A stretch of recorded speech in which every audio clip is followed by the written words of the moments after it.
Hello everybody, welcome.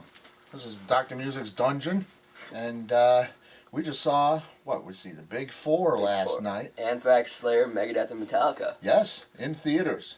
And from Bulgaria, Sofia, Bulgaria. And I thought it was great. What did you guys think?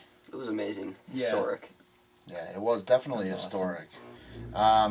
Anthrax first. Now, I know you guys don't have too much background with these older bands, except for Metallica and stuff like that. But you know, Anthrax goes on first, and I was never a big Anthrax fan, and I liked them better with John Bush, the vocalist after Joey Belladonna. But Joey Belladonna was there last night, and they did a nice job, I thought. What do you guys think? It was pretty good. Yeah, I mean, I still got one of their songs in my head. I can't remember what it's called. Yeah. It's the Indian. Yeah, the Indian song. Yep. One of their bigger hits. They really didn't have too many hits, but you know, I'm the Man. They didn't do. That was their big hit with Public Enemy. You know, kind of did that rap rock thing. They probably started that, and but I thought they were very good for the first band on in the daylight. Next band was Megadeth. They were Love awesome. Megadeth. Yeah, I thought they were great. Dave Mustaine, you know, his vocals, if they could get worse, they have. You know, but that's not why you go see Megadeth. Well, he's got to focus on the guitar. He can't sing. Yeah. And boy, does he focus. That guy's a great guitar player. He's always been great. I love Kirk Hammett too, but this guy is just something else. And the guy with him, the other guitar player, played a lot of solos, and he was excellent. For the life of me, I can't think of his name. But they were great. What'd you think of Megadeth?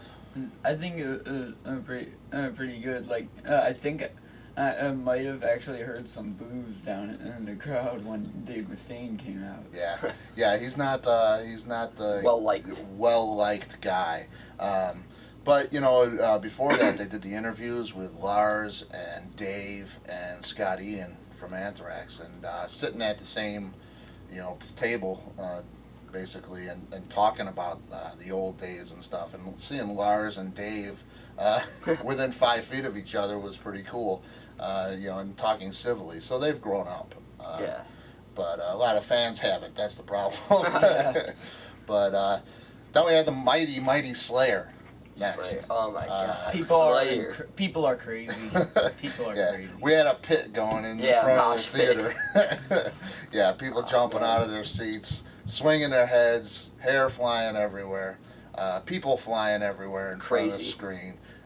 It's great when any band can inspire somebody to. You know, it caused damage. Generate that much enthusiasm from people. Exactly. I mean, the Slayer fans are the most enthusiastic people in the world. There's no doubt about it. Yeah, it was a cool crowd too. Yeah, everybody stayed cool. And, you know, nobody throwing a lot of things. Talk about firecrackers. Yeah. But Slayer, fantastic. Awesome. You know, towards the end of the set, I think you kind of, I was, you know, it's that constant grind. You're ready for the next band. I was ready for the next band, you know, because you're so tired by just watching these guys by the end of the set that you almost can't take anymore. They drain you. And it was great to see Tom Araya back from back surgery. On stage, he was looking really thin. He used to be the heavier guy. Now Jeff Hanneman, the blonde guitar player there, he's pretty heavy. Biggin. Yeah, he's a big one now. But Tom Araya looked like he was doing great. He sounded great. And they just played. Their drummer, I've never seen anything like it. You know, that guy, lightning fast, but not only that, his fills are creative. Works magic. Yeah, he really does. The guy's great. So then we had the big headliner, really. There's really 4 headliners, I guess, is how they're billing it. But, you know, you have Metallica. They play a little longer. They're the biggest encores. band. Yeah, a little more material from them. And what'd you think? I still kind of think they could have played a little more stuff and took out some of the stuff. Yeah. And you never know what you're going to get from Metallica. I've seen them live a bunch of times, and it's been a different set every time. And I mean, who knows what they're going to pull out? They'll just pull out some stuff and off the cuff and do it. But what'd you think overall? Overall, it was amazing. I mean, I've never heard Metallica live until then. They're really good. I loved them. Yeah, I've never seen Metallica live either. I just wish that the first time I did see them live, they could have played a little longer. Yeah. What were some of the songs that you would have liked to see played? Well, they didn't play Battery. They didn't play Sad But True. That's a shocker. Yeah. Big hit for them, really, off the Black album. That you seem to play a lot of that stuff, but they did play, a lot of older stuff. Seek and Destroy, Hit the Lights was a great surprise. But the big thing for me in the Metallica set, and because I have seen them and they're always great, they're always sharp. But the big thing for me was when they brought everybody out.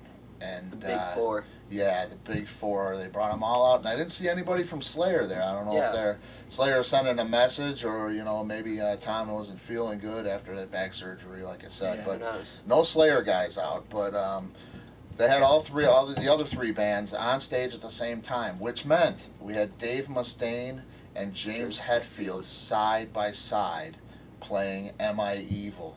by Diamond Head. Man, oh man. That was incredible for me because I lived through their anguish and their hatred for each other for so many years. After they kicked Dave out of the band and his fight with James, it's historic. Yeah, tension for decades. Yes, and to see that, it just says you can get past anything. You can grow up and all your differences put to the side and play great music and get along. One of the things that surprised me. Yeah, really showed up for me was people left the theater when they left. Some left at the beginning of the set, but a lot of people left after 2 songs. Yeah, and Nothing Else Matters. They cut into Nothing Else Matters, and there was a mass exodus. Yeah, I kind of expected that because I don't think that Metallica and Slayer really go together that much. Yeah, they don't anymore, it seems. I love them both, but your Slayer fans like Slayer. They really like Slayer. It's got to be hard and heavy for a lot of people, and Metallica, they can do it still, but they're not afraid to do the ballad anymore, which I somewhat admire, but the Slayer fans don't. Overall, what'd you think of the entire show? I think it was amazing. Chris? It was, to me, awesome. It's the only word I can think of to describe it. I mean, the skill that these bands bring to the stage and just throw it out at you like nothing. It's awesome. Yeah, it was great. And one of the great things that they did, Anthrax especially, they honored Ronnie James Dio. And I have my Ronnie James Dio autograph picture. Bring that up for you. Yeah, there's the man. Bask in glory. Yes. And he was one of my true rock heroes. And Anthrax did Heaven and Hell. And they, just shouted Ronnie's name out. And it was just great. Overall, this was a great show. They said they were making DVD of it.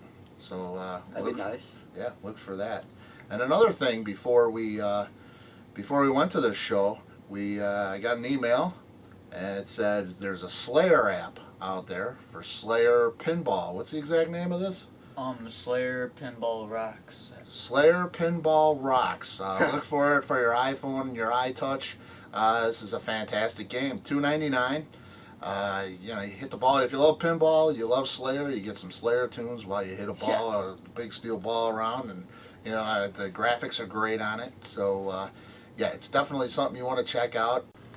Well, thanks for listening, and this is Dr. Music for my son Nathaniel and my nephew Chris, signing off. Say thanks for listening, Thank you. and see you next time.